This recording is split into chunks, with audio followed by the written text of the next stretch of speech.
ఈ నెల 20వ తేదీన బుధవారం ఉదయం 10:30 వేములవాడ రాజన్న ఆలయానికి గౌరవ ముఖ్యమంత్రి శ్రీ యనమల రేవంత్ రెడ్డి గారు చేరుకుంటారు.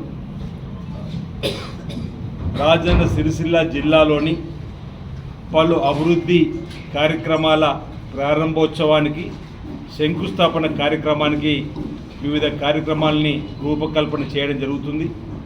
మినిట్ టు మినిట్ ప్రోగ్రాం రేపటిలోగల మీ ద్వారా ప్రజానికి అందజేస్తామని తెలియజేస్తూ, ప్రధానంగా వేములవాడ రాజన్న ఆలయం దక్షిణ కాశీగా ప్రసిద్ధిగాంచి లక్షలాది మంది ప్రజల భక్తుల కొంగు బంగారమైనటువంటి రాజన్న ఆలయ అభివృద్ధి విస్తరణ 2024-25 బడ్జెట్లో 50 కోట్ల రూపాయలు వెచ్చించుకొని ఉప ముఖ్యమంత్రిగా ఫైనాన్స్ మార్చులు శ్రీ బట్టి విక్రమార్క గారు, జిల్లాకు సంబంధించిన ఉమ్మడి మంత్రులు పెద్దలు పొన్నం ప్రభాకర్ గారు, శ్రీరామ్ గారి సహకారంతో 50 కోట్లు వెచ్చించుకున్న దాన్ని శంకుస్థాపన చేస్తూ ఆలయ విస్తరణ చేపట్టే కార్యక్రమం. ఇక్కడ ఒక మాట రాజన్న భక్తులకు, ప్రజలకు మీ ద్వారా చెప్పాలి. జూన్ 18, 2015 అప్పటి ముఖ్యమంత్రి కేసీఆర్ ఈ జిల్లాకు యువరాజుగా ఉన్నటువంటి మంత్రి గారి కుమారుడు ఉన్నప్పుడు ఏటా 100 కోట్లతో ఆలయాన్ని అభివృద్ధి చేస్తా అని చెప్పని ఆనాడు ఆ ప్రభుత్వం ఇంచుమించు 8 సంవత్సరాల అధికారులు ఉన్నా రంగురంగుల బ్రోచర్లలో, రంగురంగుల ఫోటోలలోనే చూపించారు తప్ప క్షేత్రస్థాయిలో ఎక్కడ అభివృద్ధి చూపించారు. మేమేనాడు ప్రభుత్వం వచ్చిన తర్వాత బడ్జెట్లో డబ్బు పెడతాం, ప్రజలకు కానీ రాజన్న భక్తులకు కానీ మాట ఇవ్వలేము. అభివృద్ధికి కట్టుబడి చెప్పిన మాట ప్రకారం గౌరవ ముఖ్యమంత్రి రేవంత్ రెడ్డి గారు 50 కోట్ల రూపాయల బడ్జెట్లో వెచ్చించడమే కాకుండా ఆలయ విస్తీర్ణకు సంబంధించి శంకుస్థాపన చేసేటువంటి కార్యక్రమం చారిత్రాత్మకమైనటువంటి రోజుగా నేను భావిస్తున్నాను. అంటే కోరిన కోరికలు తీర్చే, పేదల దేవుడుగా కొలిచే రాజన్న ఆలయ అభివృద్ధికి జరుగుతున్నటువంటి కార్యక్రమం కాబట్టి పెద్ద ఎత్తున ప్రజలు రాజన్న భక్తులు హాజరు కావాలని చెప్పని కోరేటువంటి సందర్భంగా నేను విజ్ఞప్తి చేస్తున్నా. దాంతోపాటు వేములవాడ పట్టణ అభివృద్ధిని కూడా వేరే టెంపుల్ సిటీగా మారుస్తామన్నాం. ఒకవైపు రాజన్న ఆలయము, మరొక వేరే పట్టణ అభివృద్ధి, ఈ రెండు సమాంతరంగా ముందుకు తీసుకొని పోవాలనుకున్నటువంటి దానిలో రోడ్డు వేయడానికి సంబంధించినటువంటి అంశం. దాంతోపాటు సిరిసిల్ల జిల్లా కేంద్రానికి సంబంధించి నేతన్నల చిరకాల కోరిక 30 సంవత్సరాల నుంచి వేచి చూస్తున్న యార్ని డిపో, నూలు డిపో రావాలని వాళ్ళు కోరుకుంటున్న సందర్భం. గత ప్రభుత్వంలో నెంబర్ 2గా ఉండి ఈ సిరిసిల్ల నుంచే శాసనసభ్యుడిగా మంత్రిగా ఉండి కూడా తీసుకురానటువంటి యార్ని డిపోని ఈరోజు గౌరవ ముఖ్యమంత్రి రేవంత్ రెడ్డి గారు 50 కోట్లతో చేనేత క్లస్టర్ ఉన్నట్టు వేములవాడలో మంజూరు చేసింది. ఈ నూలు దారం ఇప్పటికీ 2 రాష్ట్రాలు దాటి అంతంత దూరం నుంచి తీసుకొస్తున్నారు ఆ దారాన్ని. ఇప్పుడు దగ్గర తీసుకొస్తే కూడా ఈరోజు కొంతమంది బీఆర్ఎస్ నాయకులు దీన్ని జీర్ణించుకోలేక వాళ్ళు మాట్లాడుకుంటూ గమనిస్తున్నాం. నేతన్నలకు అండగా నిలబడడానికి ఈరోజు ఏదైతే నూలు డిపోను కూడా ఆ రోజు ప్రారంభం చేసుకుంటున్నాం. 80% క్రెడిట్ ద్వారా నేతన్నలకు, నేతా కార్మికులకు అందిస్తూ మిగతా 20% పెట్టుబడులు కూడా బ్యాంకుల ద్వారా సహకారాన్ని అందించేటువంటి ఏర్పాటు చేస్తూ వాళ్ళు వస్త్రం తయారు చేసిన తిరిగి టెస్కోని తీసుకొని ఈ 80% క్రెడిట్ ఏదైతే నూలు ఇచ్చిన వాళ్ళు పట్టుకొని మిగతాది డబ్బును వారికి ఇచ్చి కార్మికుడిని యజమానిగా మార్చడం, కార్మికుడిని ఆర్థికంగా ఎదగడానికి చేసేటువంటి ఒక చక్కటి కార్యక్రమం. ఈరోజు నేతలకు సంబంధించిన నూలు డిపోను కూడా ఆ రోజు గౌరవ ముఖ్యమంత్రి రేవంత్ రెడ్డి గారి చేతుల మీదుగా చేనేత జౌలి శాఖ మార్చులు తుమ్మల నాగేశ్వరరావు గారు, అదేవిధంగా జిల్లా ఇన్ఛార్జ్ మంత్రులు ఉత్తమ్ కుమార్ రెడ్డి గారు కూడా 5 మంత్రులు హాజరవుతున్నారు.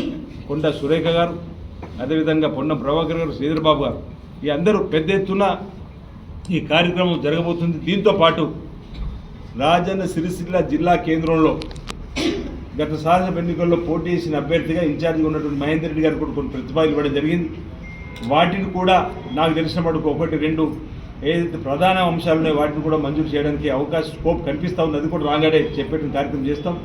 దాంతోపాటు ఎస్పీ ఆఫీస్ ప్రారంభం కూడా అదే రోజు ఉంటుంది. ఇంకా కొన్ని కార్యక్రమాలు అందుకే నేను మినిట్ టు మినిట్ ప్రోగ్రామ్ చెప్తామని చెప్పాను. వీటన్నిటికీ సంబంధించి వారు రావడం జరుగుతుంది.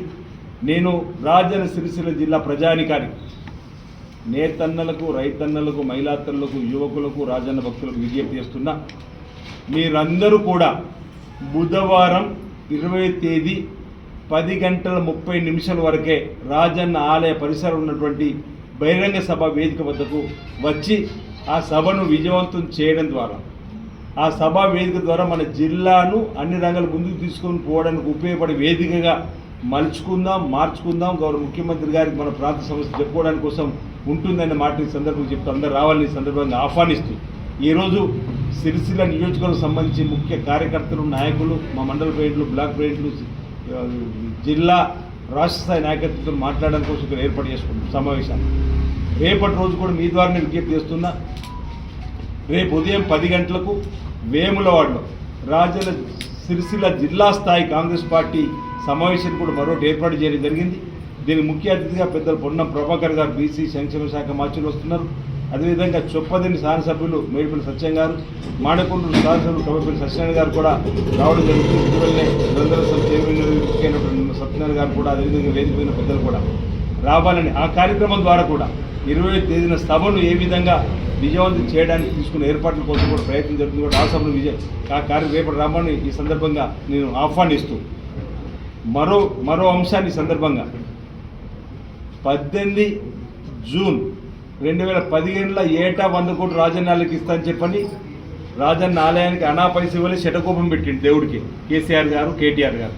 అదేవిధంగా ముంపు గ్రామాల ప్రజలకు ఆశల పల్లెకిలోకి కేసీఆర్ డబుల్ బెడ్రూమ్లకు 5,04,000 రూపాయలు ఇస్తున్నా, మీరు ఎక్కడైనా నిర్మాణం చేసుకోండి అంటే నాకు బాగా గుర్తు. రాత్రి ఆ 11-12 గ్రామాల్లో రాత్రి 10 గంటలకు పటాకులు కాల్చారు. ఎందుకని దర్వాజలు తీసి చూస్తే మా ప్రజలు కేసీఆర్ మనం డబుల్ బెడ్రూమ్ 5,04,000 ఇస్తున్నట్టు సంతోషపడ్డారు. మేము కూడా సంతోషపడ్డాం. తెల్లవారి పాలాభిషేకాలు, అటు కేటీఆర్కి ఇటు కేసీఆర్, మరి తెల్లారి పట్టుశాలలతో శాసనసభ్యులకు సన్మానాలు. కానీ 2011 నుంచి 23 వరకు 8 ఏళ్ళ అధికారంలో ఒక్కరికి కూడా బెడ్రూమ్ ఇవ్వలేదు. ఆ సందర్భంలో ముంపు గ్రామాల ప్రజల పక్షాన కాంగ్రెస్ పార్టీ పోరాటం చేసిన క్రమంలో పెద్దలు రేవంత్ రెడ్డి గారు పీసీ అధ్యక్షుల హోదాలో వారికి ఒక భరోసాను కల్పించడానికి వాళ్ళ ఉద్యమంలో పాల్గొన్నాడు. బస చేసిండు, ఒకరోజు సంఖ్యపేరు రుద్రరావు మధ్యలో రాత్రి నిద్రేసిండు. బట్టి విక్రమార్క గారు సిఎల్పి నాయకుడిగా వచ్చి భరోసాను కల్పించారు.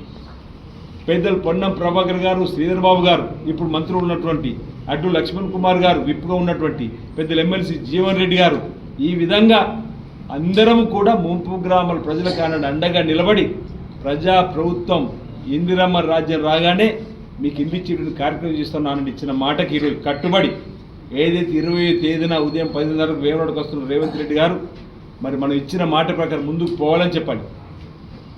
ముంపు గ్రామాల నిర్వాసితులకు 4,000